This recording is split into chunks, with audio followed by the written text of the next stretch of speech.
Hola, ¿qué tal? ¿Cómo están? Me da muchísimo gusto saludarles.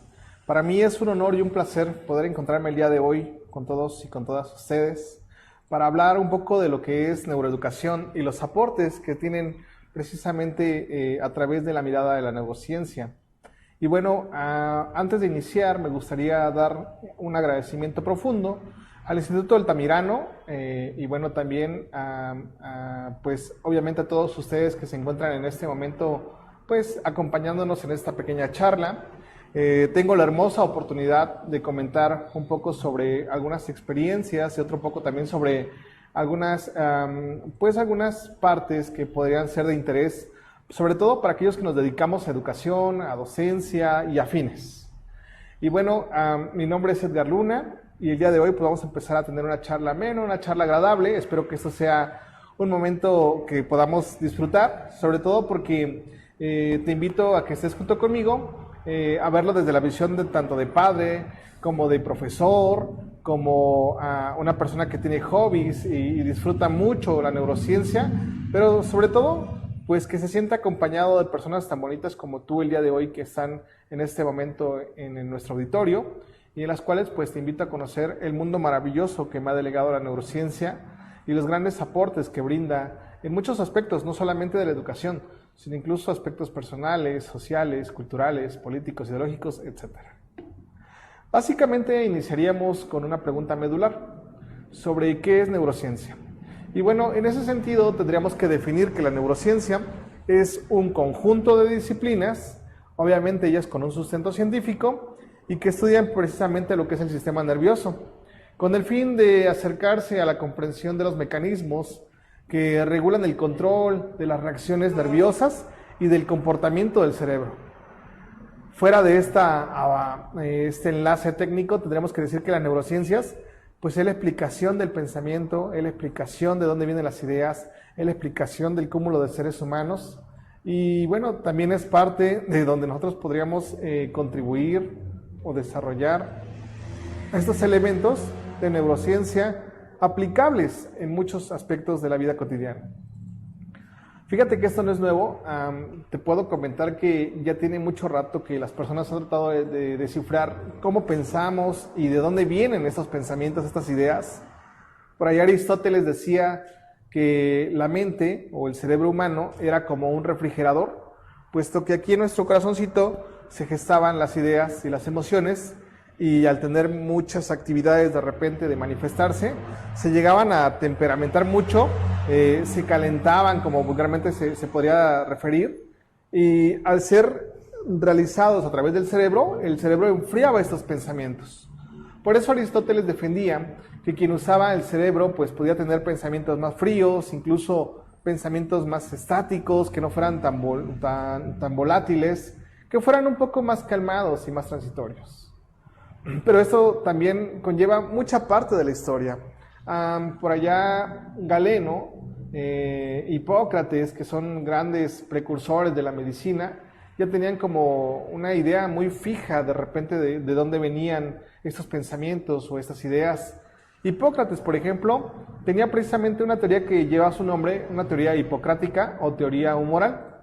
Hipócrates defendía que los seres humanos nos componíamos de 4 líquidos: líquido negro, líquido transparente, líquido amarillo, líquido viscoso, y que cada uno de los líquidos tenía cierta concentración en el cuerpo humano y que si estos líquidos excedían ciertas porciones, nosotros íbamos a tener problemas para volvernos coléricos, demasiado dóciles, impulsivos, en fin. Hay que recordar que en aquellos tiempos los avances científicos no eran tan grandes como los que tenemos hoy. Tenemos neuroimágenes, tenemos escáneres, tenemos grandes maquinarias que pueden permitir ver más a profundidad el funcionamiento y el desarrollo del cuerpo humano. Sin embargo, muchos de estos avances tecnológicos eran nulos en aquellos tiempos. Y obviamente con eso sobra decir que la medicina que se trataba a través de estas conclusiones a las que se llegaban pues también era muy rústica. En esa teoría hipocrática, por ejemplo, se definía que una persona colérica era una persona que tenía exceso de flemas. Y entonces, para poder curar a una persona flemática o colérica, pues se le podían pegar sanguijuelas en el cuerpo, de tal manera en que absorbiera esta parte de líquido transparente o de líquido negro, dependiendo de cuál era la proporción que se le consideraba, y que bueno, después de cierto tiempo, la persona llegaba a un estado de relajación en práctica, porque obviamente pues después de haber sido succionado a tus litros y litros de sangre, pues ya no tienes energía para estar colérico. Pero en teoría para ellos funcionaba en una forma de nivelar estos líquidos que se tienen. ¿Qué más?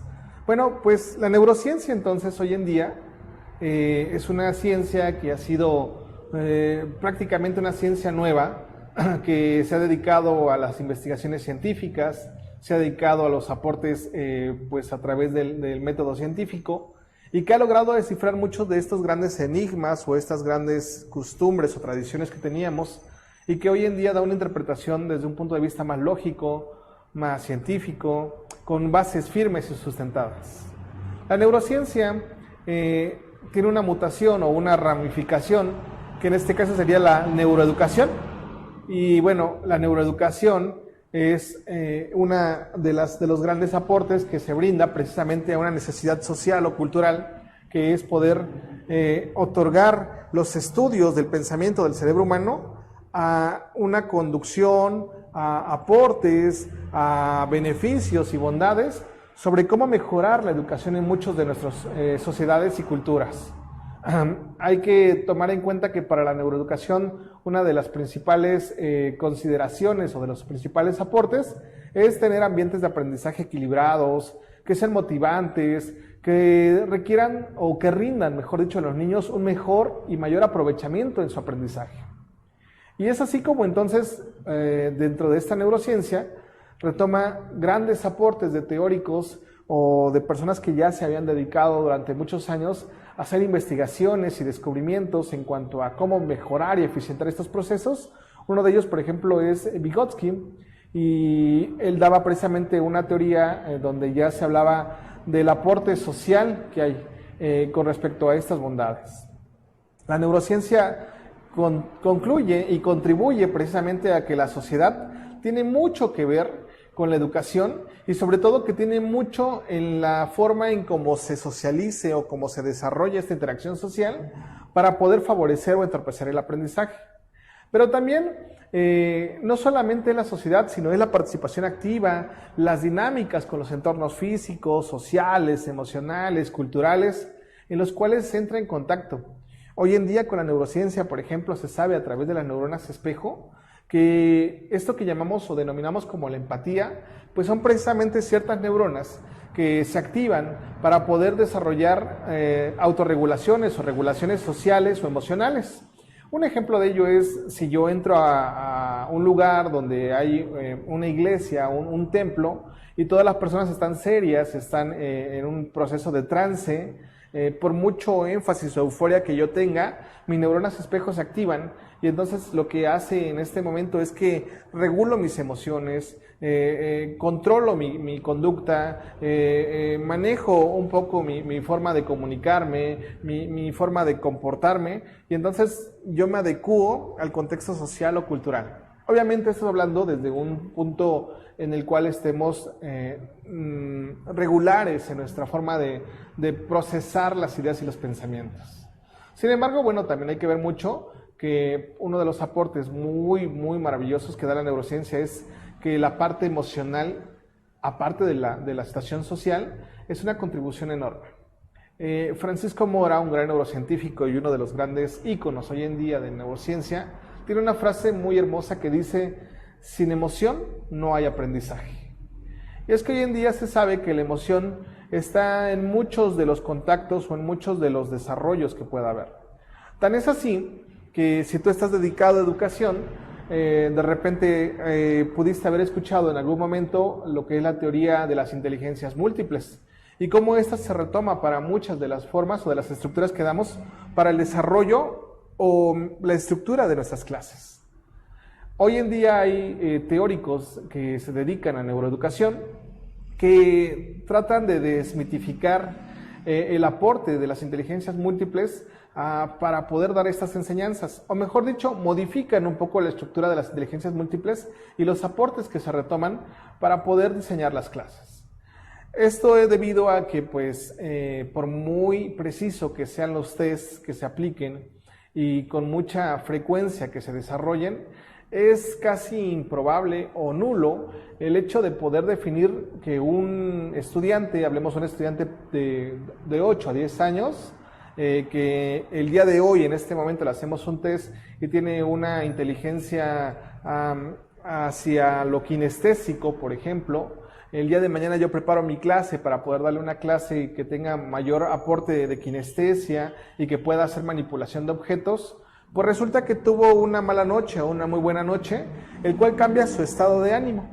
Y en ese sentido, pues al siguiente día, cuando yo intento darle alguna clase, pues su tendencia probablemente ya no sea kinestésica, tal vez sea visual, auditiva, intrapersonal, etc.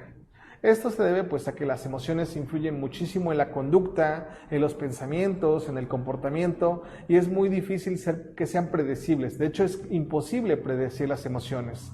Las emociones, por lo tanto, son una parte que se sigue construyendo desde la neurociencia y la neuroeducación para poder saber no cómo hacer que se creen emociones, pues esto es imposible, sino más bien cómo favorecer los espacios para que las emociones se puedan favorecer en ciertas contribuciones de espacios armónicos, de ambientes favorables de aprendizaje, de la disposición o de la voluntad, que nos habla mucho, por ejemplo, de la voluntad.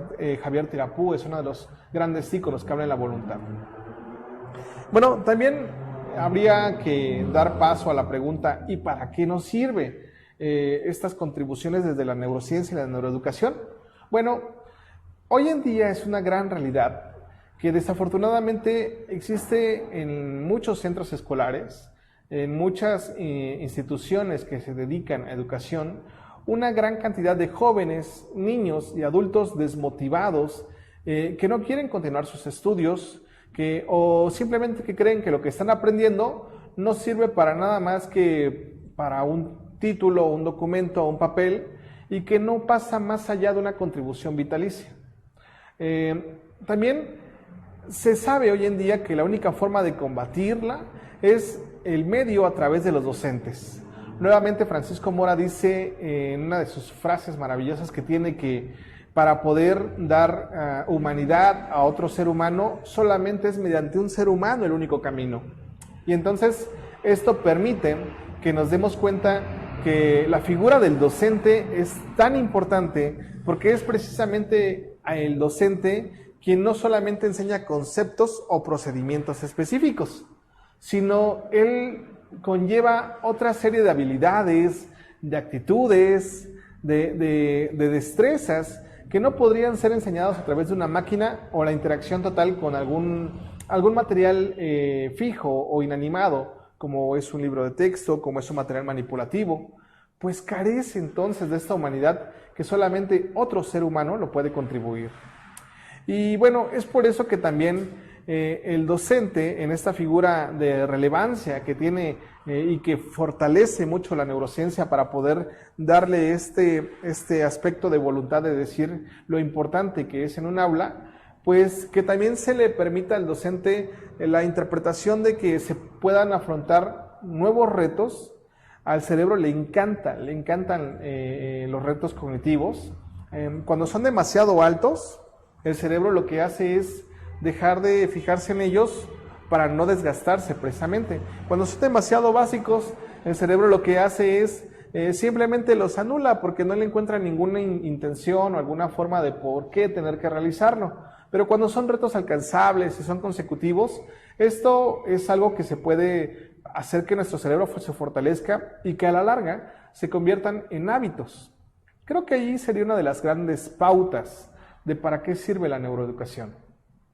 La neuroeducación hace que precisamente el docente vea la oportunidad de formar nuevos retos para que a través de esos nuevos retos, que son acciones, actividades, los vínculos, las consideraciones para el diseño de las clases, se pueda aprovechar en el desarrollo o favorecer el desarrollo de habilidades, actitudes y destrezas que no solamente son conceptos específicos o procedimientos específicos, sino son aquellos que se utilizan para la vida, que se utilizan para el entorno. Es más, son aquellas herramientas que permiten que se pueda aprender de mejor forma o, ¿por qué no?, incluso interpretar de mejor forma aquello que se pretende enseñar por un adulto experto. A mí me encanta esta frase de Francisco Mora y con esta quisiera yo iniciar esta charla. En esta frase dice: educar sin saber cómo funciona el cerebro es como querer diseñar un guante sin haber visto nunca antes una mano. Por eso una invitación antes de esta charla es precisamente a los docentes que nos encontramos de repente en ser escépticos, ¿no?, a los aportes de la neurociencia, porque muchos consideran que es una moda. Ya sabes, hoy en día se le pone neuro, ¿no?, el prefijo neuro a todo, neuroarquitectura, neurociencia, neuroeducación, y muchas personas precisamente lo que consideran es que como es algo de moda, no es algo útil y que va a ser algo pasajero. Yo más bien defino que la neurociencia es algo que hoy en día tenemos la oportunidad, los que nos encontramos al frente de la educación, a poder desarrollarla, adquirirla, transcribirla, reinterpretarla, porque era necesario que nos enfocáramos no solamente a los aportes que son guiados a través de la observación o a través de este estímulo-respuesta, sino incluso de manera más profunda. ¿Cómo funcionan estos procesos? ¿Cómo se desarrollan estos procesos? Un ejemplo muy rápido. Si en este momento yo te preguntara cuál fuera una de las, o si no es la principal tarea del cerebro humano, ¿cuál sería tu respuesta? ¿Cuál sería la principal tarea del cerebro humano? Y entonces, en este sentido de respuestas, me han dado muchas como aprender a pensar, emocionarse, leer, escribir, sumar o restar, en fin, infinidad de respuestas. Pero yo te diría que la principal tarea del cerebro humano es precisamente sobrevivir. Esa es la principal tarea. Sobrevivir porque desde que nacemos, cuando nuestro cerebro se encuentra funcional, lo que hace automáticamente, venimos programados desde nacimiento para sobrevivir. Y entonces sobrevivimos de muchísimas formas y muchísimas maneras. No solamente sobrevivimos ante el peligro, sobrevivimos también preparándonos para acciones que vienen a futuro. Por eso los pequeños, los bebés, lo que hacen es que a través de la imitación, a través de esto, un bebé es impresionante cuando los vemos cómo se van desarrollando, porque todo escuchan, todo ven, todo voltean, todo agarran, todo manipulan, y entonces están aprendiendo a interpretar el mundo, a sobrevivir a este mundo. La información que se acapara en ese momento en el cerebro humano del bebé es realmente impresionante. Son miles de millones de conexiones sinápticas que se están haciendo.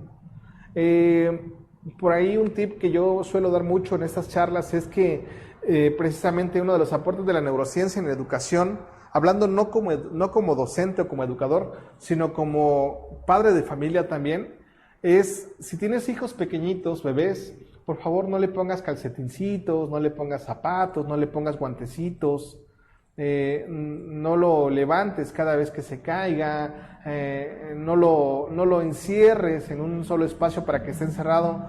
Déjalo que toque, que manipule, que gatee, que caiga, para poder mejorar o afinar sus movimientos, que sienta las diferentes texturas. Déjalo que escuche, llévalo, si es posible, a algún lugar donde escuche diferentes ruidos o tú mismo los ruidos junto a él. Y entonces nos vamos dando cuenta que en estos principios se encuentra precisamente lo que es la educación del ser humano. Porque a través de la imitación es como uno de los principales elementos innatos de la supervivencia del individuo.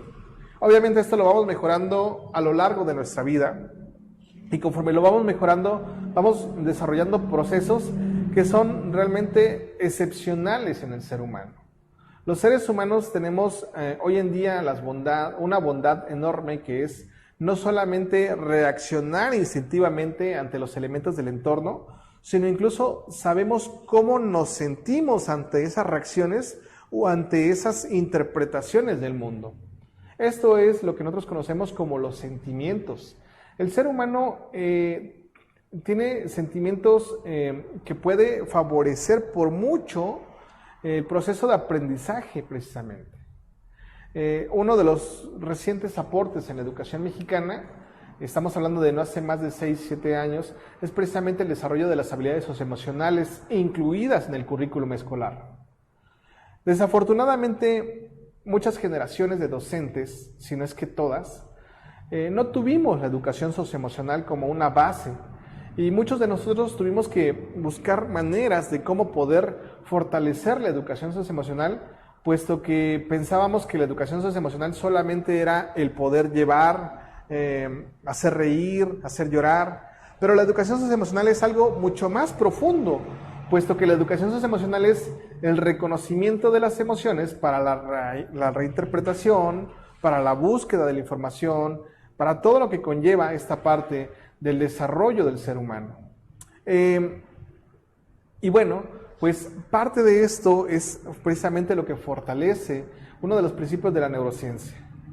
La neurociencia tiene muchos aportes en la educación, pero principalmente me gustaría mucho definir que la neurociencia ayuda a detectar en 3 grandes campos, precisamente los que se desarrollan en educación, lo que es el retraso cognitivo, las desviaciones cognitivas o las regresiones cognitivas. Los retrasos cognitivos son aquellos cuando un estudiante, un alumno promedio, tiene un desarrollo más despacio o no al nivel deseado de lo previsto. Y entonces nos damos cuenta que la neurociencia nos ayuda a detectarlas porque no se centra en contenidos escolares como por ejemplo mayúsculas y minúsculas, sumas y restas, sino se centra más a favor de lo que es el desarrollo de habilidades cognitivas. Se centra más en el desarrollo de lo que son ciertos procesos motrices. Se centra más en el desarrollo de lo que son las habilidades socioemocionales. Y entonces cuando se encuentran un retraso en estas 3 grandes áreas, pues la neurociencia los comienza a detectar y entonces a partir de ahí empieza a actuar.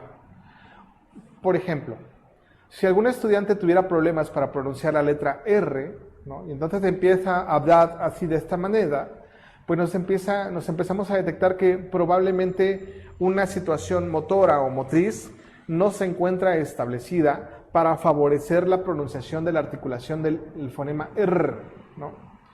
Y es ahí donde empiezan a ayudarse la neurociencia de otras áreas, otros campos, para poder integrar estrategias que favorezcan y que fortalezcan, pues precisamente un campo de acción más efectivo.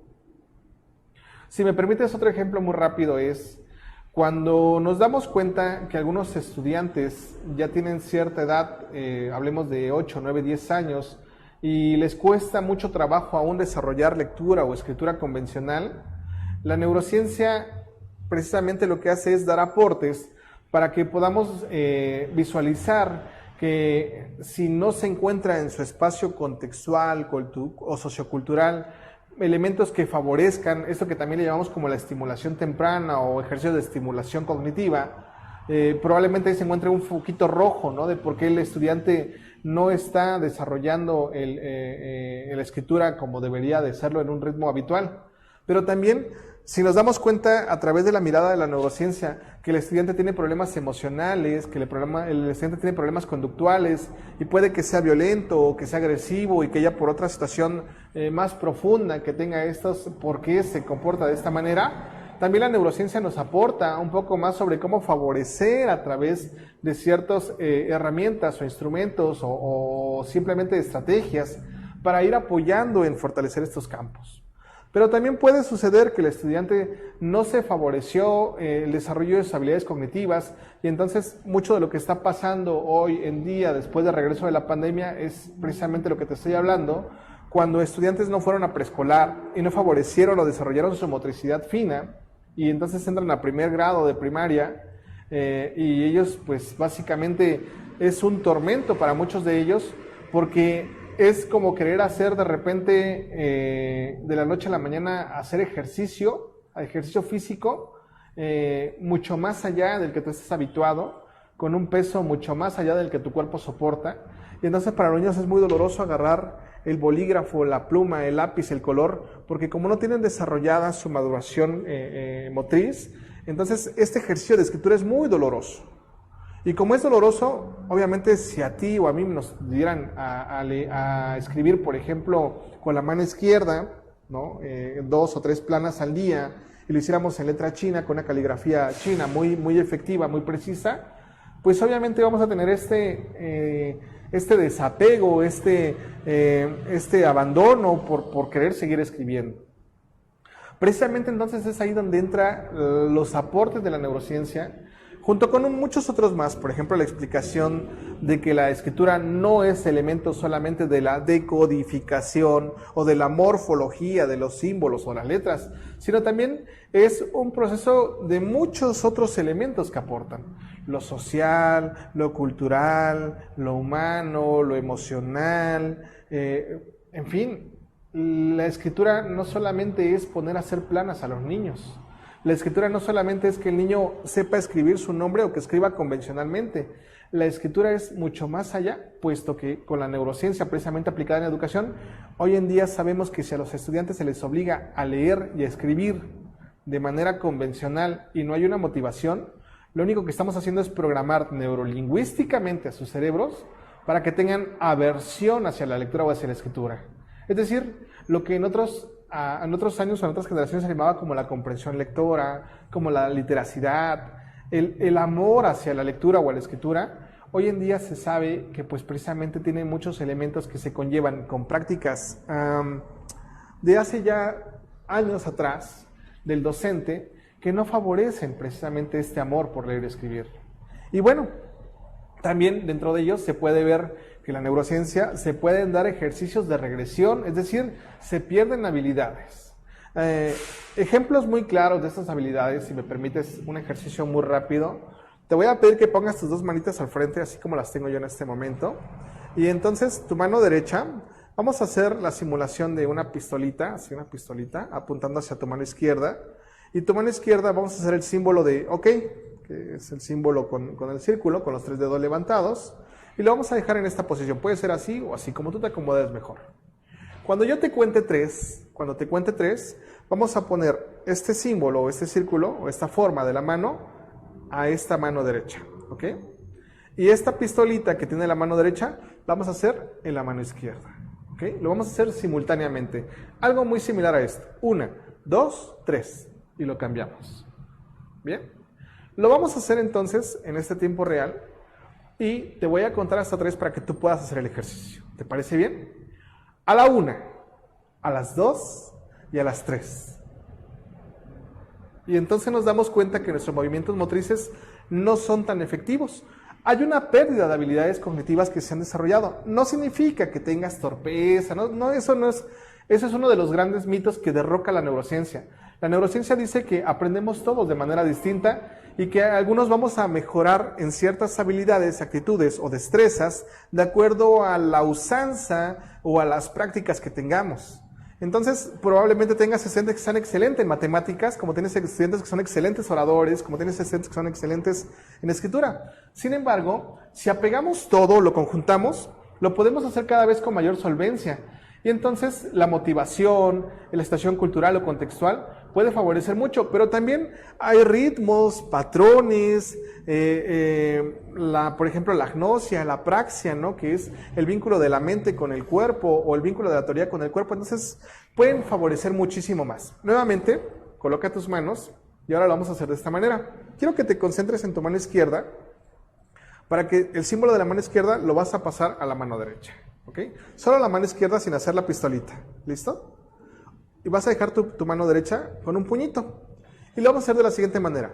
1, 2, 3. Y lo vas a dejar así. ¿Bien? Ahora, quiero que te concentres en la pistolita y lo vas a pasar a la mano izquierda cuando yo cuente 3. 1, 2, 3. ¿Bien? Ok. Ahora, concéntrate solo en el símbolo de la mano del OK. Y vamos a hacer nuevamente lo que te pedí al principio. La pistolita se va a pasar acá. Y este OK, que lo hiciste el primero, ¿te acuerdas? Lo vas a pasar de este lado. ¿Me ayudas? Lo hacemos juntos. Y decimos tus manos en posición. Y decimos 1, 2, lento, lento. 1, 2, 3, despacio, despacio. ¿Ok?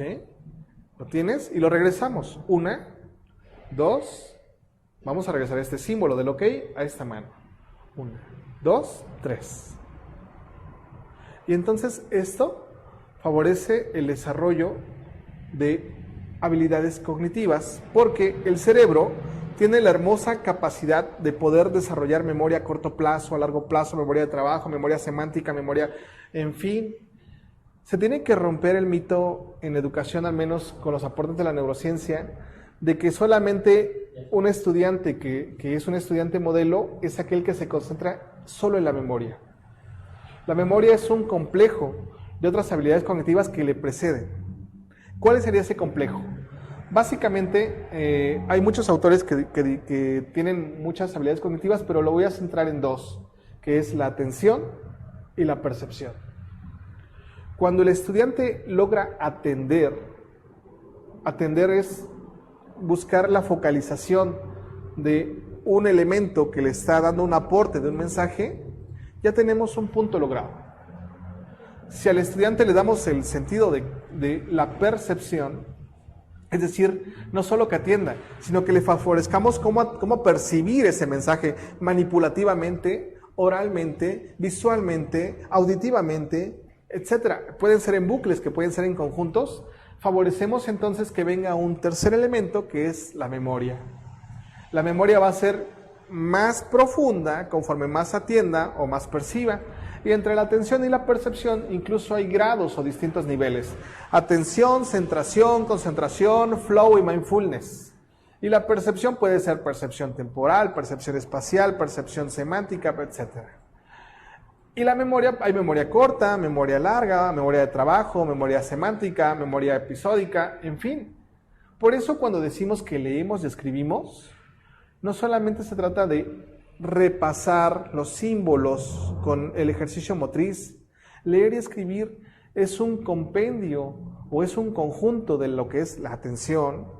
Un alumno que le gusta atenderte porque tu clase es motivadora, porque llego todos los días y les digo, hola, ¿qué tal? ¿Cómo están, chicos? El día de hoy todos vamos a hacer, van a repetir después de mí, van a complementar mis palabras. Y yo te digo, muy buenos días. Y ellos me responden, a todos usted. Y ustedes me responden, ¿qué son unos chi? Y ustedes me dicen, cos. Con cara de cha. Y ellos me dicen, gos. Y yo les digo, no, de chavos, no de changos, ¿cómo? Y esta risa, este conectar, desarrolla la atención. Y entonces, el docente tiene que incluir dentro de su formación de estructura de la clase, ejercicios atencionales, porque esos van a poder favorecer, como cuando los bebés les compramos llaveritos que hacen ruido, les compramos pelotitas de colores, ese niño tiene más desarrollada su atención. Y si a eso le favorecemos que a este bebé le damos permiso de que toque diferentes texturas, que toque la agüita, que juegue con él, que le jugamos con la lengüita, le hacemos bla, bla, bla, entonces el niño va a desarrollar más la percepción. Sucede exactamente lo mismo que con los niños más adultos, bueno, niños más grandes, jóvenes, e igual los adultos. La atención, la percepción y la memoria es un conjunto de habilidades cognitivas básicas. Y estas habilidades cognitivas básicas desarrolladas favorecen las habilidades cognitivas superiores. Estoy hablando del lenguaje en todo su esplendor, la escritura, la lectura, la oralidad. Estoy hablando, por ejemplo, de la planeación de la información. Una persona que tiene inteligencia desarrollada sabe planear sus elementos. Estoy hablando de la discriminación de la información. Una persona que tiene una inteligencia desarrollada sabe discriminar información que no le es útil para que no se entorpezca o se atiborre de información. Estoy hablando de lo que es el branching, hacer muchas cosas al mismo tiempo.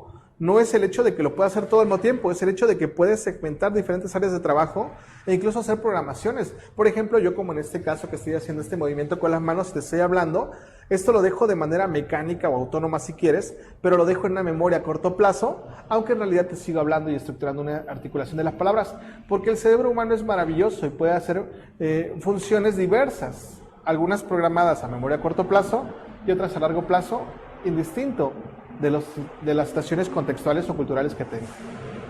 Además de eso, la neurociencia tiene intervenciones específicas, ya lo dije hace un momento, pero te lo dejo muy puntual. en el área motora, en el área motora, en el área cognitiva, en el área conductual.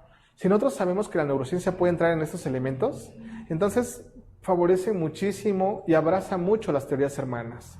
Los cuentos motores tienen mayor profundidad que solamente llegar y decirle a un niño, te voy a leer un cuento. Había una vez una niña llamada Caperucita Roja que llegó y le dijo al lobo feroz, ¿a dónde vas, linda niña? Voy a ver a mi abuelita. O sea, no hay facciones, no hay interpretación. Si yo te hago un cuento motor y te digo, muy bien, te voy a contar un cuento, pero necesito que me ayudes. Cuando yo diga la palabra rojo, tú vas a hacer así, vas a taparte los ojos porque nos va a dar miedo el color rojo. Y si digo la palabra lobo, tú vas a hacer... Ok, entonces vamos a empezar. Y te digo... señoras y señores, niños y niñas, con ustedes, nada más y nada menos que la Caperucita Roja. Y todos nos tapamos los ojos, ¿no? Porque no queremos ver. Un día, Caperucita Roja estaba por allá en el bosque cortando flores de color rojas. Y entonces en ese momento se le acercó allá atrás de ella, nada más y nada menos que el lobo feroz. Y le dijo con una voz más o menos así, ¿a dónde vas, hermosa niña? Y Caperucita Roja le contestó con una voz. Entonces cambia mucho, porque los aportes de la neurociencia en estas tres áreas al menos te favorecen muchísimo más las estrategias para el desarrollo de aprendizajes en los estudiantes, aprendizajes favorables y saludables a su proceso cognitivo. En fin, la neurodidáctica, ya que es una de las derivaciones de la neurociencia y aplicados con neuroeducación, específicamente la neurodidáctica, que es la aplicación de los elementos ya en el aula, se apoya de muchos otros desarrollos de neuro, por ejemplo, la neuroarquitectura, la neuromúsica, neurosalud, neuropsicología, muy rápidamente. Uno de los elementos que favorece o que aporta la neurociencia es que uno de los procesos biológicos que son necesarios para un buen funcionamiento cerebral es que el cerebro esté descansado o que esté despierto en horas adecuadas. Estamos hablando de manera biológica. Si tu cerebro duerme en horas adecuadas y está despierto en horas adecuadas, va a rendir mucho más. Y entonces, cuando lo aplicamos en la neurodidáctica, nosotros lo que vamos a hacer es trabajar con los alumnos o con los estudiantes hábitos saludables en sus horarios, para que no vea Netflix o se quede viendo una serie o Amazon, etcétera, yo qué sé, o de repente se quede desvelándose porque fue una fiesta. Pues obviamente ese niño no va a rendir en el siguiente día escolar. También, por ejemplo, en lo que es salud, hoy en día se sabe que una de las formas biológicas que favorecen el desarrollo cerebral es a través de la respiración o la oxigenación. Entonces, querer tener a niños estáticos más de 2 horas en un salón de clases es algo brutal. Es algo con lo que tú y yo crecimos muchas veces, ¿no? Que solamente cuando venía el maestro de educación física o de educación artística, o en ocasiones muy espontáneas, cuando el maestro nos ponía a hacer alguna actividad dinámica, favorecía. Y entonces, precisamente esos son los mitos que rompe la neurociencia. Se tiene que saber que el niño tiene que estar en movimiento, que el niño es un niño activo, es un niño que tiene que estar en constante interacción. Es más, puede no pararse de su lugar, pero mientras el niño tenga participaciones de respiración, le favorece. Como a través de cantos, de canciones, de juegos, de dinámicas.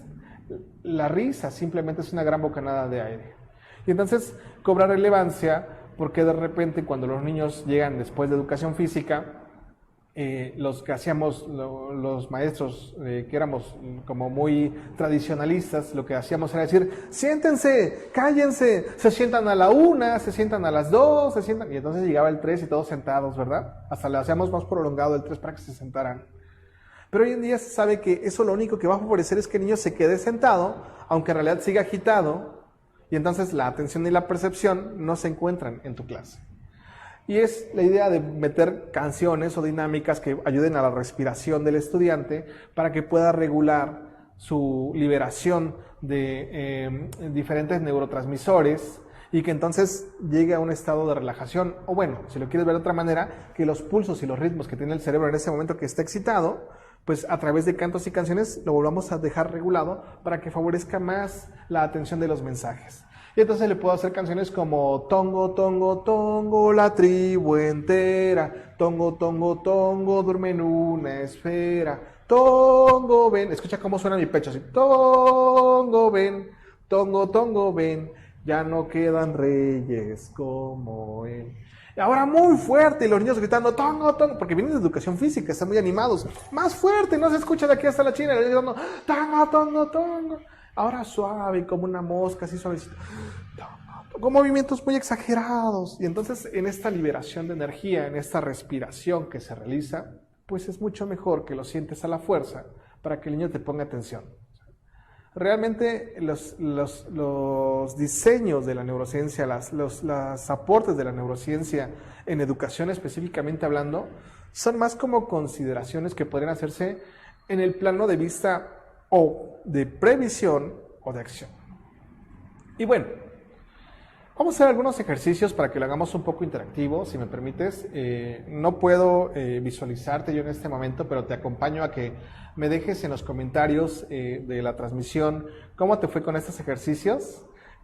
Son algunos ejercicios que, dentro de los muchos que hay, ¿no?, que favorecen el desarrollo del cerebro, porque déjame, te lo vuelvo a repetir, a nuestro cerebro le encantan los retos cognitivos. Así que en este momento te reto a que tu cerebro, de manera cognitiva, juegue conmigo, porque a través del juego es una manera muy rica de aprender. Y vamos a jugar este juego que se llama Buscar una Palabra. Originalmente el juego es para que el niño, en un tiempo récord de 2 minutos, busque una palabra dentro de un periódico o una revista. Por ejemplo, la palabra ¿qué? Y entonces tiene que buscar cuántas veces, encerrándolas con un bolígrafo, cuántas veces se dijo o encontró la palabra ¿qué? En ese texto. Sin embargo, pues en este caso, como estamos hablando de que nosotros estamos en un proceso de una transmisión en vivo, no me es posible darte un texto escrito, pero sí un texto oral. Así que te voy a narrar una historia y tú me tienes que identificar cuántas veces digo el color verde, ¿ok? ¿Cuántas veces digo el color verde? Es un texto de Guillermo Samperio que se llama La señorita Green. Espero que te guste y yo te reto sin que lo anotes. De manera mental, ve contando cuántas veces digo la palabra verde. Y dice así: esta era una mujer verde, verde de pies a cabeza. No siempre fue verde, pero algún día comenzó a serlo. No se crea que siempre fue verde por fuera, pero algún día comenzó a serlo, hasta que algún día fue verde por dentro y verde también por fuera. Tremenda calamidad para una mujer que en un tiempo lejano no fue verde. Desde ese tiempo lejano hablaremos aquí. La mujer verde vivió en una región donde abundaba la verde flora, pero lo verde de la flora no tuvo relación con lo verde de la mujer. Tenía muchos familiares. En ninguno de ellos había una gota de verde. Su padre y sobre todo su madre tenían unos ojos cafés. Ojos cafés que siempre vigilaron a la niña, que algún día sería verde por fuera y verde por dentro también. Ojos cafés que cuando iba al baño, ojos cafés en su dormitorio, ojos cafés en la escuela, ojos cafés en el parque y los paseos y ojos cafés. En especial cuando la niña hurgaba dentro de sus calzoncitos blancos de origami.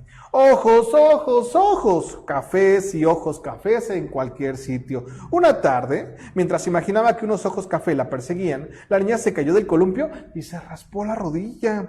Se miró la herida y entre escasas gotas de sangre se descubrió lo verde. No podía creerlo, así que a propósito se raspó la otra rodilla y de nueva cuenta lo verde. Se talló un cachete y verde, se llenó de raspones y verde y nada más que verde por dentro. Desde luego que una vez en su casa, los ojos cafés, verdes de ira, la nalguearon sobre la piel que escondía lo verde. Más que asustarse, la niña verde entristeció y años después, se puso aún más triste cuando se percató del primer lunar verde sobre uno de sus muslos. El lunar comenzó a crecer hasta que fue un lunar del tamaño de la jovencita. Muchos dermatólogos lucharon contra lo verde y todos fracasaron. Lo verde venía de otro lado. Verde se quedaría y verde se quedó. Verde asistió a la preparatoria, verde a la universidad, verde al cine y a los restaurantes, y verde lloraba todas las noches. Una semana antes de su graduación, se puso a reflexionar. Los muchachos no me quieren porque temen que les pegue mi verdosidad. Además, dicen que nuestros hijos podrían salir de un verde muy sucio o verdes del todo. Me saludan de lejos y me gritan, ¡adiós, señorita Green! Y me provoca los más tristes verdes lágrimas. Pero desde ese día usaré sandalias azul cielo, aunque se enojen los ojos cafés. Y no me importará que me digan señorita Green, porque llevaré a los pies un color muy bonito. Así empezó esa misma noche, y la mujer verde empezó a pasear luciendo unas zapatillas azules que le recordaban el mar y las tardes, el cielo limpio y a quienes las miraban. Aunque dijo un color muy bonito, un tanto cursi y verdemente sin imaginar lo que implicaba calzarse unas sandalias azules, la suerte le cambió. Cuando la mujer verde pasaba por los callejones más aburridos, la gente pensaba en peces extraños y en sirenas atractivas. Una inesperada imaginación desamorrodaba las casas. ¡Gracias, mujer verde!, le gritaban de su paso. Sí, la mujer verde salía a dar la vuelta en la madrugada. Aquellos que padecían insomnio llenaban sus cabezas con aleteos alegres y cantos de aves y vuelos en los cielos donde la calma reposaba en el horizonte. Luego, dormía soñando que una mujer azul les acariciaba el pelo. Pronto, la fama de la mujer verde azul corrió por la ciudad y todos deseaban desaburrirse o curarse el insomnio, o tener sueños fantásticos, o viajar al fondo del cielo azul. Una tarde, mientras la mujer verde descansaba en su casa, tocaron la puerta. ¡Pa, pa, pa!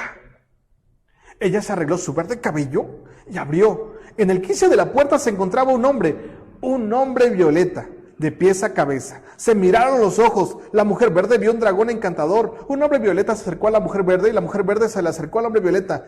Entonces, un dragón violeta voló hacia la cascada y ahí se puso a jugar hasta que se dejó ir en la corriente de los peces. Y luego cerraron lentamente la puerta. Ok, ese es un ejercicio de estimulación cerebral. Yo te pido que me des en los comentarios, si te fue posible, cuántas veces dije verde. Y entonces escríbelo. Obviamente para este ejercicio aquí no se utiliza bolígrafo, sino por el contrario, se utiliza solamente la práctica de lo que es la memoria a corto plazo. Y bueno, así como estos ejercicios lo puedes hacer tú también de manera escrita con tus alumnos. Otra forma también de trabajarlo es con este texto que tú ves en pantalla. ¿Qué dice ahí? Lee a la Srebni. ¿Alguien lo ha encontrado? Sí, claro que sí. Dice, lee a la inversa. Lo que sucede es que las letras doradas están a la inversa.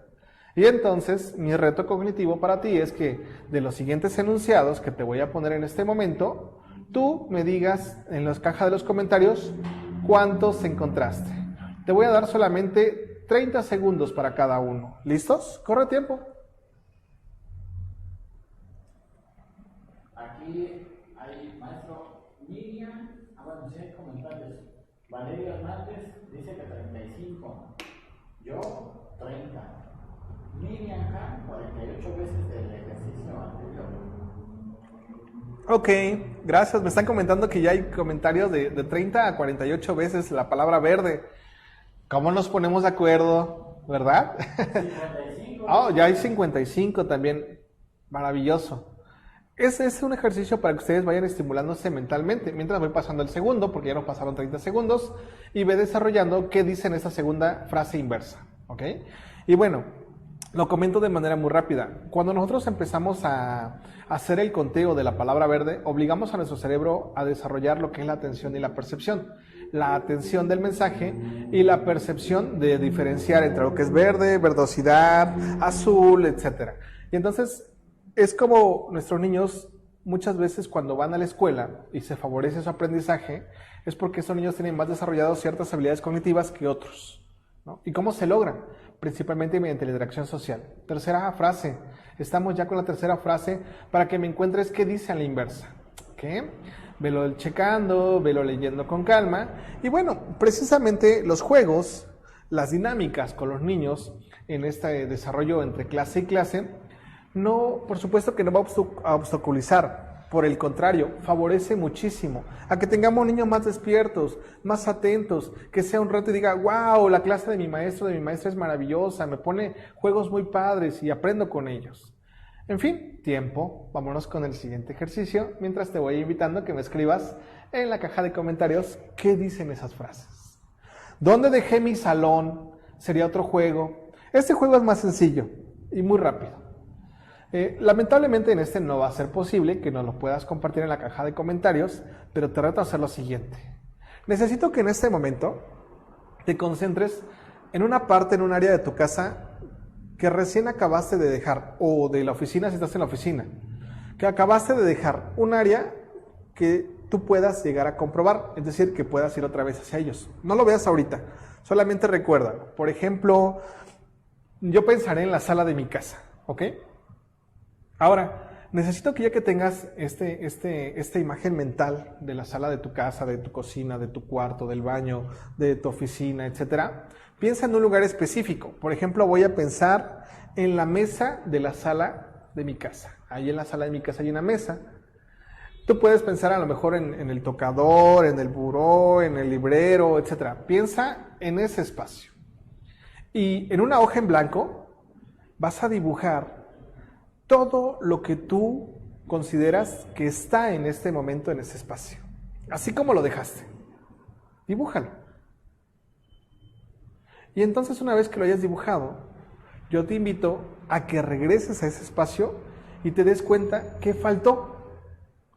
¿Qué elemento no pusiste? ¿Algún elemento pasó desapercibido? ¿Por qué consideras que suceda esto? Bueno, lo que pasa es que nuestro cerebro tiene la maravillosa oportunidad de hacer la inhibición de la información a voluntad. Por ejemplo, si yo voy con un amigo a una fiesta, entonces mi amigo me invita a ir a una fiesta y pues va manejando en la pista, yo voy como copiloto y probablemente vaya su esposa, mis hijas, y yo voy platicando con él, vamos viendo el mismo camino exactamente, para nosotros es un camino nuevo, entonces vamos buscando ahí como algunos señalamientos, por dónde ir, etcétera. Llegamos al lugar, pero mi amigo le hizo daño a la comida y tenemos que regresar en ese momento de manera emergente porque no se encuentra bien de salud. Entonces yo tengo que regresar y lo que yo le pido es que se suba al carro mientras yo manejo porque no le es posible hacerlo a él. Pero curiosamente, aunque los dos veníamos en el mismo vehículo, en el mismo momento y en el mismo espacio físico, yo no recuerdo con exactitud dónde era el camino. Así que tengo que utilizar atajos, un letrero, algún lugar que haya sido como una parada, alguna persona que estuvo en algún punto específico, porque por momentos no reconozco ese camino. ¿Por qué sucede esto? Si los dos veníamos prácticamente al frente del vehículo, porque tu cerebro llega a desconectar información, como en este caso la estación contextual, puesto que se centra más en mantener una charla, en otros elementos, y de vez en cuando recupera información para centrarse por dónde estoy, dónde voy. A diferencia del chofer, el chofer venía totalmente concentrado en el espacio físico. ¿Tú no? Por eso es que el cerebro puede hacer esta inhibición de la información, que también eso sucede mucho con los estudiantes. Cuando los estudiantes no conectan con algo que sea funcional, un aprendizaje emotivo, etcétera, lo olvidan muy fácilmente. Esto lo podemos ver cuando le decimos al estudiante, ¿cómo te fue en la escuela? Bien. ¿Qué hiciste? Nada. Porque en realidad no hay nada emotivo que le conecte con mi clase, hoy fui un pirata, hoy dimos una clase a la vuelta de la escuela, hoy me tocó la pelota preguntona, cosas como estas que conectan con la memoria. En fin, algunos datos interesantes que te puedo aportar. Dentro de ellos, bueno, voy a tomar solamente algunos para que no me lleve yo más tiempo del que tengo permitido, pero quisiera mostrarte que nuestro cerebro usa el 20% de la energía de tu cuerpo, es un cerebro muy gastalón de energía, así que a nuestro cerebro también, como le gusta mucho gastar energía, pues de repente también le gusta mucho ahorrar energía. Y ahorrar energía es procrastinar, es decir, dejar para mañana las cosas que puedes hacer hoy. La próxima vez que tú tengas flojera, recuerda que estás procrastinando y no eres tú en realidad, es tu cerebro el que lo está haciendo para ahorrarte energía. Aunque lamentablemente muchas veces lo tengas que usar para adquirir mayor experiencia, el cerebro no lo sabe y dice mejor no lo hagas. También el cerebro te controla sin avisarte. Me gusta mucho cómo lo define un experimento, un gran neurocientífico que también el maestro Lebron. Él dice, ¿es posible dominar nuestros pensamientos o nuestras ideas? Te invito a que en este momento no respires y quédate sin respirar de aquí a 2 horas. Será imposible, obviamente, ¿no? ¿Por qué? Porque el cerebro tiene la función principal, ¿la recuerdas?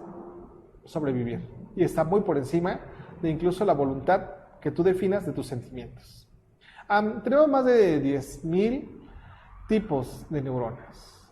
Es decir, no todas las neuronas son exactamente iguales. Hay muchísimas formas de neuronas. Cada una tiene funciones diferentes te comparto una de ellas. Por ejemplo, si buscas en Google las neuronas Ecobond, son neuronas más grandes de lo normal. Si fueran comparativos a hormigas, las neuronas son como las hormigas soldado. Entonces son muy grandes y realmente son un misterio, porque cuando la información va recorriendo el cerebro, llegan esas neuronas y esas neuronas pueden inhibir o regresar la información. Es decir, son como la conciencia. Aún no se sabe con exactitud qué los define, pero bueno, son parte de los grandes misterios que hay en nuestro cerebro humano. ¿Qué más? Pues hay muchos, hay quienes hablan más de 10 millones, 100 mil millones, etc. No hay un número definido, pero 100 mil millones es como el número más usado para definir cuántas neuronas tenemos en la cabeza. Nuestro cerebro nos engaña todo el tiempo, ¿no? Le gusta mucho, sobre todo cuando dormimos, nos engañan que tenemos todavía cansancio, aunque en realidad ya el cerebro descansó lo suficiente. Al cerebro, de repente, si tiene alguna necesidad primordial, pues nos hace suponer o crear de la nada estas alucinaciones, imágenes, ideas, etcétera, todo lo que pueda llevar. Incluso si tú haces dieta, tu cerebro se vuelve caníbal. Fíjate, el cerebro, las neuronas, se ha descubierto hoy en día que cuando no nos alimentamos lo suficiente, las neuronas comen los pedacillos de energía de las neuronas muertas o las neuronas que son más débiles. Bueno, ¿qué más? El cerebro no siente dolor. Te pueden operar con el cerebro abierto, sin anestesia, y no siente dolor. Así que cuando te duele la cabeza o tomamos frío, en realidad, esos son formas de reinterpretación del cerebro de lo que está pasando. Pero como tal, no hay receptores de dolor en el cerebro. Muchos dicen que el cerebro de Albert Einstein es como un cerebro diferente, un gran supercerebro. Esa era una teoría muy vieja. Había una teoría con unas pinzas grandotas, así como tijeras, así como pinzas enormes, que se pensaba que si, dependiendo de la medida de la cabeza, si eras muy frentón, si eras muy cabezón, etcétera, era tu nivel de personalidad. Hoy en día se sabe que el tamaño de la masa encefálica no tiene nada que ver, es más bien como la salud que tiene el cerebro. Y el cerebro de Albert Einstein es un cerebro que pues está anatómicamente muy similar a los demás cerebros. La diferencia del cerebro de Albert Einstein es que la anatomía, en cuanto a los pliegues que tiene, los diferentes pliegues, es un poco más densa, pero nada extraordinario. ¿Qué más? El alcohol no mata las neuronas, más bien lo que mata es la falta de oxigenación, ¿no? Es más, incluso se mueren más neuronas en una noche de desvelo, porque el cansancio es extremo y no se respira de manera similar que en una noche, pues, por ejemplo, de resaca, ¿no? De borrachera. ¿Qué más? Cuando se dice que usamos el 10% de nuestro cerebro, muy famoso en una película por ahí de Hollywood, la película Lucy, eso es totalmente falso. Nuestro cerebro está todo el tiempo en actividad. De repente, en ciertos pensamientos se recae como más hacia ciertas áreas, pero no significa que solamente se proporcione una parte del cerebro. Eso no es cierto. Es todo el cerebro en constante movimiento, en constante interacción. Las sinapsis se hacen por toda la cabeza. Nuestros lóbulos, lóbulo frontal, lo parietal, occipital, temporales, son los que se definen de la parte de la kinestesia, de la parte de la visual, de la parte auditiva, de la parte motriz, de la parte lógica. Entonces están en constante conexiones. Y bueno, ¿qué más? Se hablan mucho de que los smartphones están matando los cerebros. Bueno, lo que pasa es más bien que el uso de las pantallas en exceso, ojo, el uso de las pantallas en exceso, pues no es un diseño natural para el cerebro humano. Entonces, cuando tú ves una pantalla en exceso, el cerebro no conecta como si fueras tú al parque a jugar fútbol. Porque cuando estás jugando fútbol, pues eres muy receptivo, sensorial, tienes atención y percepción y memoria en conjunto. Pero en las pantallas esto no sucede, así que solamente se concentra o en atención en memoria, o en atención nada más. Entonces, entre más a edades tempranas les demos las pantallas a los niños, más daño les hacemos para los desarrollos sinápticos, que son elementales para formar lo que se llama como la inteligencia o la lógica. Así que cuidado con lo que le demos de pantallas a los niños que son muy pequeños, porque si no están hechos los videos para niños, por ejemplo Dora la Exploradora o Plaza Sésamo, cuando sale el vampiro y dice ¡un vampiro! ¡un vampiro! ¡un vampiro! ¡un vampiro! Este lenguaje repetitivo, este lenguaje figurativo ayuda a asociar más las ideas. Si tú le pones Bob Esponja, por ejemplo, a un niño de 4 o 5 años, son tan rápidos los mensajes, no hay diálogos repetidos, entonces el lenguaje es muy alto. Y esto desfavorece por mucho la atención de los niños. Y entonces el niño aprende que no es importante poner atención, sino es más importante como percibir cuando Bob Esponja se ríe, o simplemente memorizar cuando sale Bob Esponja porque es algo gracioso por los colores, etc. Y obviamente con eso tenemos efectos y daños terribles en el aprendizaje de nuestros estudiantes. Tal vez eso explique un poquito por qué después de la pandemia muchos niños tienen niveles atencionales demasiado bajos, porque estuvieron criados o estuvieron educados por la televisión y esta no fue hecha para favorecer el aprendizaje en todo su esplendor. Aquí te dejo 2 datos de neuroarquitectura para que veas cómo se asocia con otros elementos de neurociencia. Esto que tú ves aquí es una maqueta de un salón tradicional. En la imagen de la izquierda tú ves un pizarrón al frente y los puntitos que tú ves ahí pues son la simulación de niños y pues viendo hacia el frente, ¿no? Antes se pensaba que mientras los estudiantes vieran mientras los niños vieran al docente al frente, con eso era más que suficiente para que aprendieran. Hoy en día se sabe que no es cierto. Hay niños que se duermen, que están viendo al frente del pizarrón y están concentrados en otras cosas, porque pues no hay ni atención ni percepción desarrollada y por ende la memoria no llega. La imagen que tú ves a la izquierda, pues si lo puedes ver en la esquina superior derecha, hay una pequeña bolita, esa es la mesa del maestro, y la simulación de lo que se encuentra en el desarrollo pues son pequeñas mesas de trabajo donde pues se favorece la interacción del frente con el niño, nadie se mira las nucas o las espaldas, se puede ver lo que hace el de la derecha, el de la izquierda, el del frente. El maestro pasa de ser un punto neutral a un punto pues estratégico tal vez, pero ya no es el medular. Entonces un aula de información o un aula de conocimiento es un aula que tiene movimiento constante en estudiantes. De ahí tendría que empezarse la aplicación de la neurociencia. Ya no se puede pensar en solo filas tradicionales, porque eso es una vieja creencia de que el niño tiene que verte a ti para aprender mejor. Otro aporte de la neurociencia, me encanta por eso te lo comparto, es que anteriormente se pensaba que los salones, entre más material didáctico tuvieran a la vista, mejor, porque el niño cachaba de todo un poquito y aprendía más rápido. Eso es un mito muy grande. De hecho, se sabe que si tiene un aula excesivamente decorada o con muchísima información, se bombardea de tanta información a los estudiantes que les cuesta trabajo procesarla, atenderla, memorizarla. ¿Cómo podemos ver esto? Cuando compramos material didáctico o hacemos material didáctico, por ejemplo, para enseñar los números, ¿no? Es suficiente con que yo tenga el número en un fondo blanco o en un fondo de un color pastel neutro para mostrarlo. Pero si a esto yo le agrego un Toy Story, un Pokémon, etcétera, o le pongo un papel tapiz atrás de un muñequito para que se vea más bonito, le pongo colores así de arcoíris, etcétera, lo único que va a lograr esto es distraer al niño, porque no se favorecen los niveles atencionales. Esto no es nuevo, esto ya lo trabajaba mucho Montessori, por ejemplo. Si tú has tenido oportunidad de ver los materiales Montessori tienen mucho esta pureza, porque precisamente lo que intenta es que el niño interactúe con el mensaje directo y que no lo distraiga. Obviamente, si a eso le agregas que un salón le pones alfabeticones y números, y luego le pongas allá como muchos símbolos, etcétera, no está mal, siempre y cuando sean referentes reales en el desarrollo de las clases. Pero si los colocas ahí y ya el niño ya sabe leer y escribir y lo sigues dejando ahí porque ya viene el otro año escolar y tienen que seguir ahí los alfabeticones o porque te da flojera bajarlos, etcétera, pues obviamente esto va a entorpecer porque es demasiada información. Y aunque pareciera nada, esto no favorece a desarrollar la interpretación de los mensajes o de analizar la información. En fin.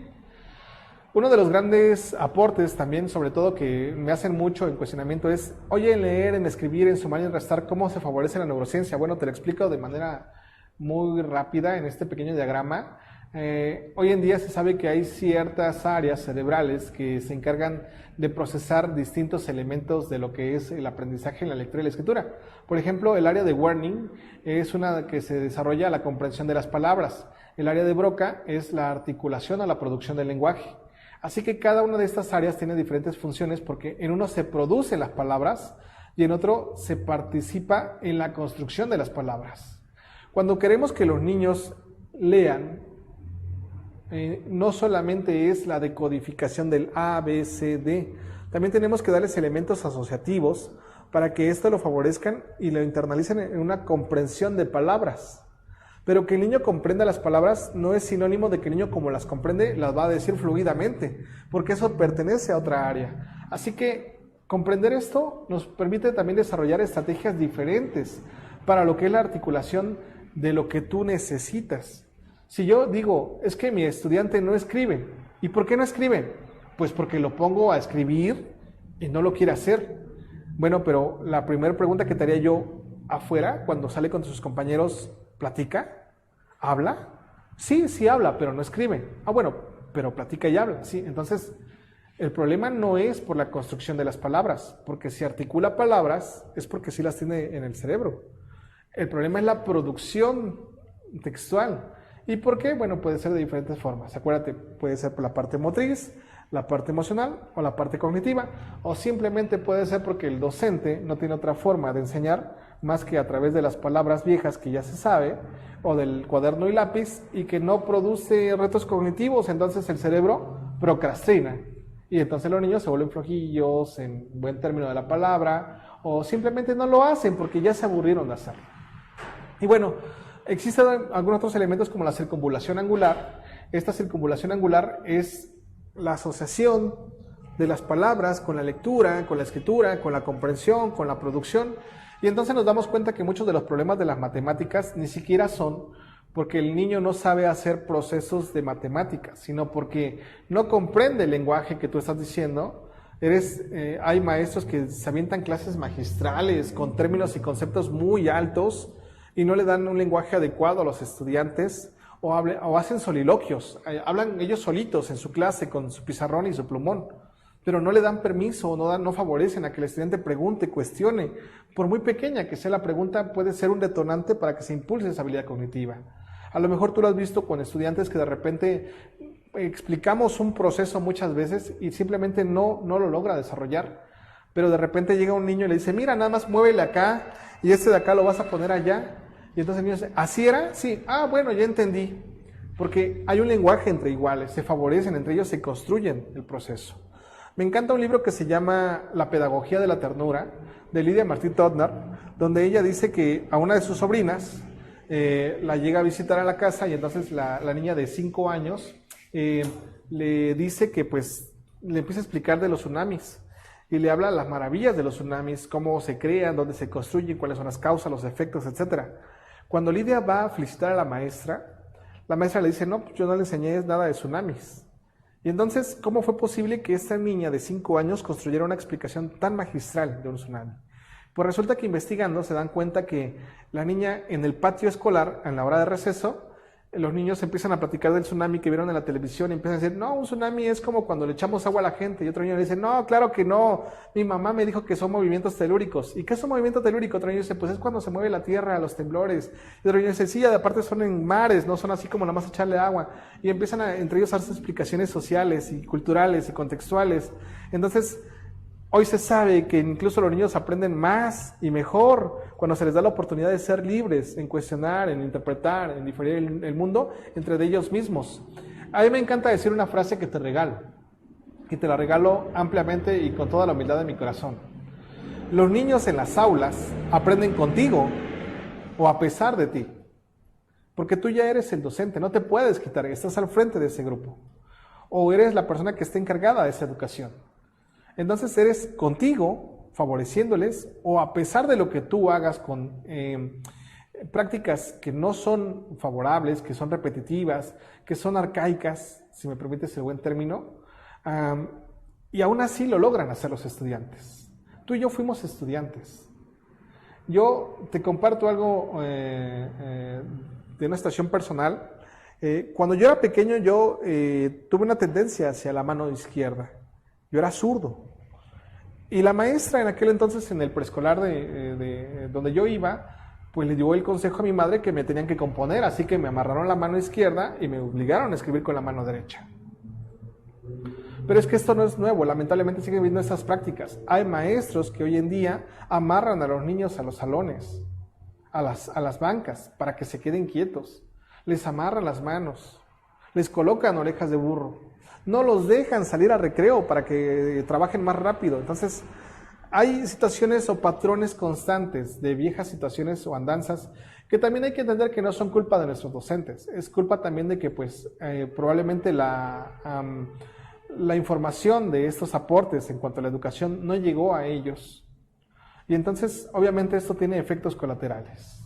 En fin, también algo que te puedo comentar es que dentro de estas formas de neurociencia, un ejercicio muy rápido que tú puedes hacer para favorecer el lenguaje es que se le pongan diferentes papelitos en una bolsa, que el niño los saque y que hable durante 3 minutos de esta actividad. Por ejemplo, si dice camisón, ¿no? Hola, ¿qué tal? Pues mira, el día de hoy me puse un camisón, pero no era cualquier camisón, porque era el camisón de mi abuelita. Y entonces, entre más veces diga la palabra camisón, como la señorita Green, que te leí el cuento, pues favorece a la narrativa. Y la narrativa es producto de todas estas áreas que te mostré en un conjunto. Lo que es la dicción, la elocuencia, la interpretación, la espontaneidad. Bueno, es que hay muchísimas áreas cognitivas que se favorecen. Si tuviéramos que hacer un mapa del cerebro humano de cómo se procesa la lectura y la escritura, pues serían muchísimos puntos, no solamente recibirlos, ¿no? Esto que tú ves aquí es una forma muy, muy tosca, si me lo permites, de mostrarte que el proceso de lectura y de escritura recorre todas las áreas cerebrales. Lo que analizamos lógicamente, lo que analizamos desde la kinestesia, lo que analizamos desde la parte visual, desde la parte auditiva, se conforman cajas de palabras que no es otra cosa más que vivencias y experiencias.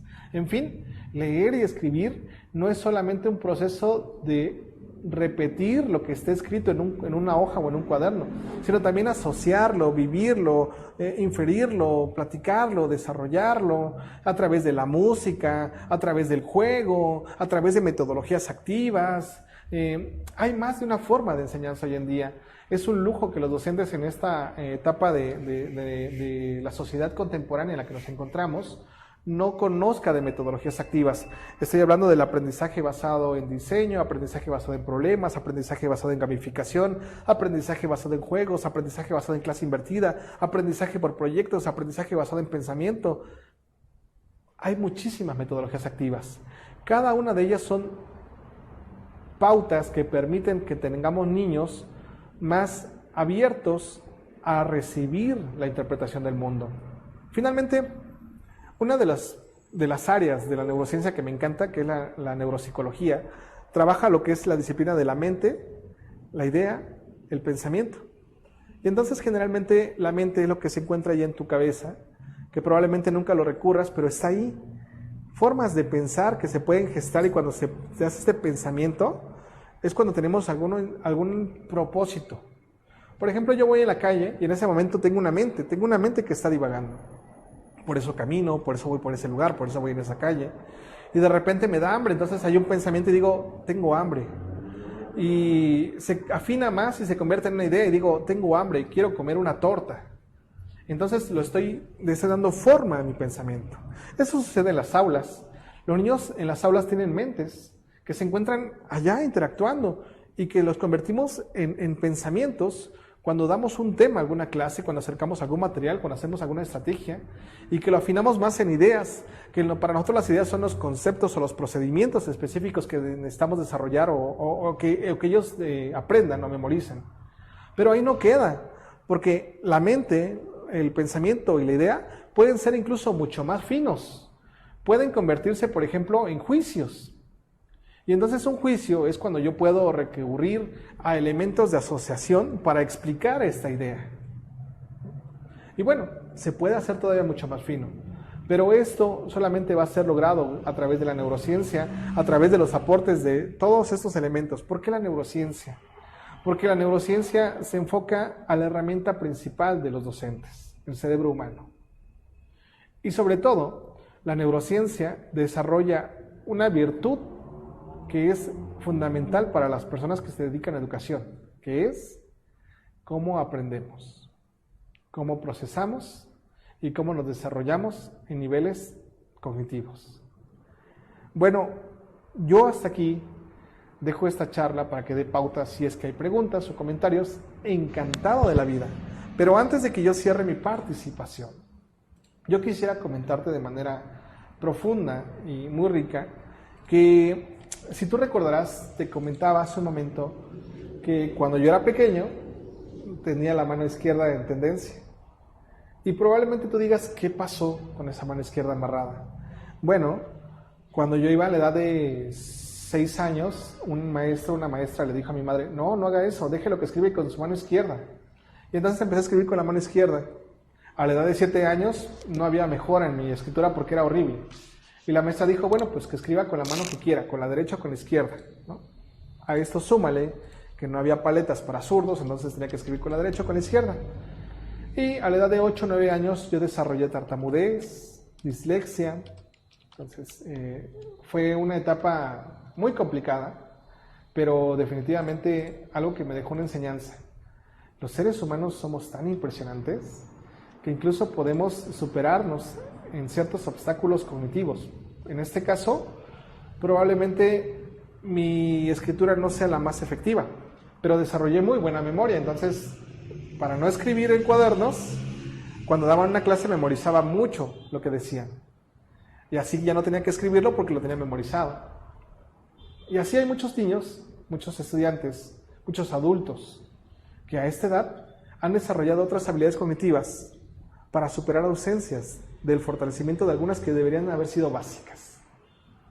Fíjate qué interesante es la neurociencia, pero sobre todo qué interesante es el cerebro humano. A esto contribúyele 2 elementos más. Tuve la hermosa fortuna que a la edad de 9 años aproximadamente, hubo una maestra que me dijo, yo tenía maestros que me hablaban y me decían, no puedes escribir tan feo, tu letra fea te va a sacar 7, 8, es horrible tu letra, tus faltas de ortografía, etc. Para mí las letras saltaban, porque yo tenía dislexia, entonces saltaban de un lugar a otro, ¿no? Hasta que conocí a una hermosa maestra a la edad de 9 años que me enseñó a través de cantos cómo superar esos obstáculos de la tartamudez. Y me acuerdo que cantaba yo canciones como canciones de Luis Pesetti que decía burbujas tiene el eco coco de la panza de mamá. Leía libros como el Dinosaurio que se llamaba Aurelio. También cantaba canciones que decían R con R barril, R con R cigarro, rápido corren los carros por el ferrocarril. Y entonces a través del juego, a través de esta dinámica de exploración, encontré que tenía habilidades cognitivas que otros maestros me decían, es que tú eres torpe, tú no sirves, tú no puedes, tú no lo vas a lograr. Y que bueno, pues hoy en día puedo decir con toda certeza que agradezco infinitamente haberme encontrado a personas tan maravillosas como esta maestra en mi camino, que me dieron la pauta de ver que se puede enseñar de una manera diferente, que hay otra visión de la docencia, que no tiene que ser lo que nosotros tuvimos como legado cultural. John Dewey, un gran investigador de educación, lo define en una frase hermosa. John Dewey dice, los educadores pretendemos educar a niños de hoy para el mañana como fuimos educados ayer. Y eso no puede ser. Los niños de hoy tienen una situación cultural, social y contextual que es totalmente distinta a la nuestra. Y nosotros tenemos que conocer su ambiente. Estoy hablando, por supuesto, de cosas que no pude abordar en esta charla, pero que son elementales. El uso de las TICs, de la tecnología, del uso de las TAC, de las TEP. El uso, por ejemplo, de las situaciones contextuales o culturales. Las pantallas. Las pantallas dejan un legado cultural que tú y yo no tuvimos. Esto se llama cultura stream o cultura streaming, como lo quieras ver. Y se tienen que tomar en cuenta en la educación. Alejar a un niño de las pantallas hoy en una estación de educación es como querer tapar al sol con un dedo. No se puede. El legado de la neurociencia para ver los aportes, que si son techos altos, que si son techos bajos, que si hay colores neutros, que si hay colores fuertes, que si puedo utilizar maquetas, diagramas, colores, formas, la comunicación asertiva, las emociones, la arquitectura de las estrategias que voy a contemplar. Es que es maravilloso todo el legado que da la neurociencia en la educación. Pero bien, espero que si se da la oportunidad, tú y yo tengamos una próxima cita en tal vez otra emisión. Te invito, por supuesto, a seguirme en mis redes sociales. Agradezco muchísimo, sobre todo al Instituto Altamirano, que fue quien me dio esta hermosa oportunidad de tener esta charla. Pero también no me resta más que darte unas sensuales y merecidas gracias. Y, por supuesto, nuevamente reitero al Instituto Altamirano esta hermosa oportunidad que me ha dado el día de hoy de poder compartirte un poquito de lo mucho que me ha dado a mí las bondades de la neuroeducación y de la neurociencia en general. Muchísimas gracias. Quedan las preguntas y comentarios. Pues excelente, maestro. Muy buena ponencia, la verdad, con estos temas de actualización, que como usted bien lo dice, ya no es enseñar como antes, ¿no? Pero sí, muy buen tema. Entonces pasamos al área de preguntas, amigos. Si tienen alguna pregunta que realizar. Yo tengo una, maestro. ¿Usted qué recomendación hace con los niños o las personas hiperactivas que les cuesta mucho poner atención? Ok. Bueno, realmente esta es una pregunta muy frecuente y la agradezco. Se da mucho el efecto del TDAH, trastorno de déficit de atención e hiperactividad, o el TDAH, trastorno de déficit de atención. Hay que tomar en cuenta varias situaciones. Dentro de ellas, la situación biológica en la que se encuentran los niños, ¿no? La alimentación, por ejemplo, ¿no? Hoy en día se sabe que los neurotransmisores, que son químicos que están en la cabeza, se deben mucho de ellos a situaciones alimenticias. Esta situación cultural contextual en la que están nuestros niños, cada vez tienen alimentos más sacáridos, súmale las pantallas que los hacen menos activos, ¿no? Entonces, comes mucho azúcar, te mueves cada vez menos, pues obviamente en un espacio de apertura como un aula, pues tú no te puedes quedar quieto, estás muy tranquilo, ¿no? Pero no es el único, también está la situación afectiva o emocional. Hay niños que tienen problemas emocionales o afectivos que pues no los pueden resolver en casita porque pues sufren violencia doméstica, intrafamiliar, los papás no ven ninguna actividad como de beneficio, el poder platicar de sus emociones, de sus sentimientos, no hay juegos de mesa, no hay actividades. Cada día nuestra sociedad se vuelve un poco más aislada, más dura, y entonces se tiene que romper ese estereotipo de que solo con regalos físicos es la forma en la que tú vas a estar contento, ¿no? Y bueno, también el desarrollo por parte de las aulas, dentro de las aulas, ¿no? Si encontramos de repente situaciones contextuales en cuanto al desarrollo de las clases con maestros que son pues tenerlos sentados todo el tiempo, que no le permitan a los niños este movimiento, que los maestros, sus clases son solamente expositivas, ¿no? Que no conectan emocionalmente, ni que atienden a la persona o al ser humano y que solamente tienen esta famosa frase que de repente usan muchos compañeros, ¿no? Y decimos, a mí solo me pagan por enseñarles, no para ser su niñera o para venir a ayudarles. Entonces, si a esto le sumamos el pesimismo de estas actividades, pues obviamente favorece por mucho, ¿no? Los trastornos de déficit de hiperactividad y de atención tienen que ser diagnosticados por una persona especialista, en este caso canalizados por un test, por un examen médico, por hacer varias neuroimágenes que nos permitan ver si realmente tienen esta actividad. Y lo menciono como el TDAH porque muchos docentes hasta hace algunos años se puso muy de moda esta palabra y decíamos, es que mis niños tienen hiperactividad y déficit de atención, ¿no? Como decía un gran autor, que es el señor Ken Robinson, él falleció lamentablemente ya hace un año, decía, imagínate los niños hace 5 años, 6 años para atrás, cuando no existía el TDAH, ¿qué enfermedad había para ellos? No la había. Entonces, yo considero que los niños que son muy hiperactivos, que son niños emocionalmente inestables, que son niños que tienen un mal desarrollo biológico, pues lejos de reprimirlos, porque pues, es una de las costumbres más usuales en la enseñanza tradicional, se tienen que hacer diagnósticos adecuados para ver cómo se puede aportar. Y dentro de esos diagnósticos adecuados también nos incluimos los docentes. Porque a veces el mal no viene ni siquiera del alumno, sino también puede venir del mismo profesor que no favorece que el niño pues se sienta con la confianza de atender una clase, de desarrollarla. El niño lo que va a la escuela y como el maestro lo hace sentir torpe, lo hace sentir inútil, lo hace sentir... Nuestro cerebro se programa neurolingüísticamente. Y entonces incluso ni siquiera es del maestro en turno, puede ser un legado de los maestros que ha tenido en turno, de las personas que ha tenido en turno. Y bueno, es un cúmulo de todo ello. Pero si tú me dijeras, en pregunta concreta, ¿cómo le haría yo, profesor, si tuviera niños que son muy hiperactivos en mi aula? Yo te diría, bueno, una de las grandes virtudes de la enseñanza, al menos en México que tenemos, es que tenemos libertad de cátedra en cuanto al diseño de las clases.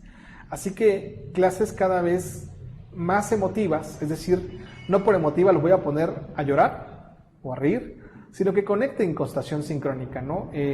Yo voy a jugar el día de hoy a MasterChef Benito Juárez, la escuela primaria Benito Juárez, ¿no? MasterChef Benito Juárez.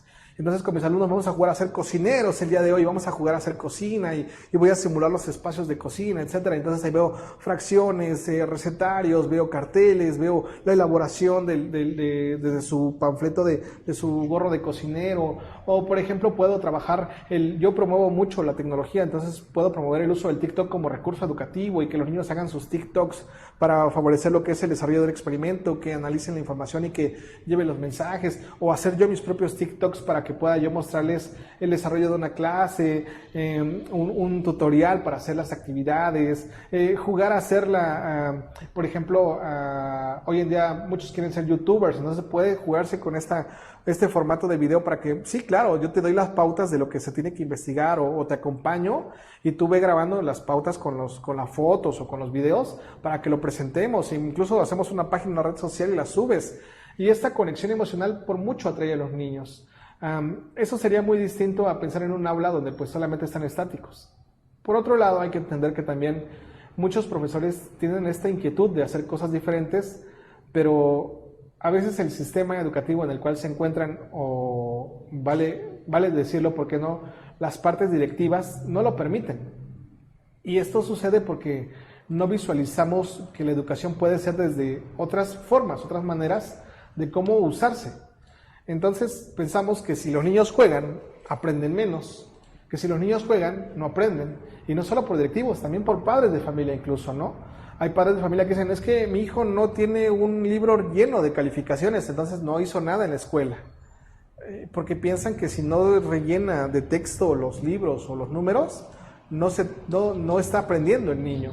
Y bueno, obviamente esto tiene que hacerse con estrategias y técnicas que lo acompañen. Y que no solamente se vea como que el niño es el que es inquieto, el que es hiperactivo, el que es... sino también ver qué otros elementos favorecen o entorpecen en su entorno, en su medio social, cultural, político, económico, etcétera. Y dentro de ellos, nosotros docentes, padres de familia, cultura, sociedad, y bueno, pues de ahí favorecer y diseñar estrategias adecuadas. Pero metodologías activas es un buen inicio. Por ejemplo, puedo trabajar metodología basada en roles.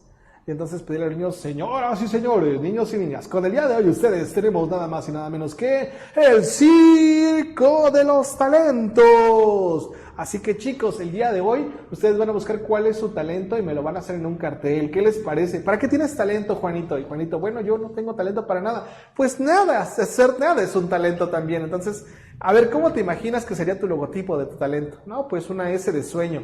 Está excelente. Entonces, esa parte que conecta, ¿no? De volverlos a sentir a muchos de nuestros estudiantes como esta pertenencia, que la escuela es más allá de solamente escuchar a una persona que está haciendo un discurso de horas y horas. Ok, pues bueno, damos por concluido, le volvemos a dar las gracias al maestro Luna y esperando tenerlo en otras ponencias, muy buena ponencia, y pues eso es todo por el día de hoy. Nos despedimos, maestro.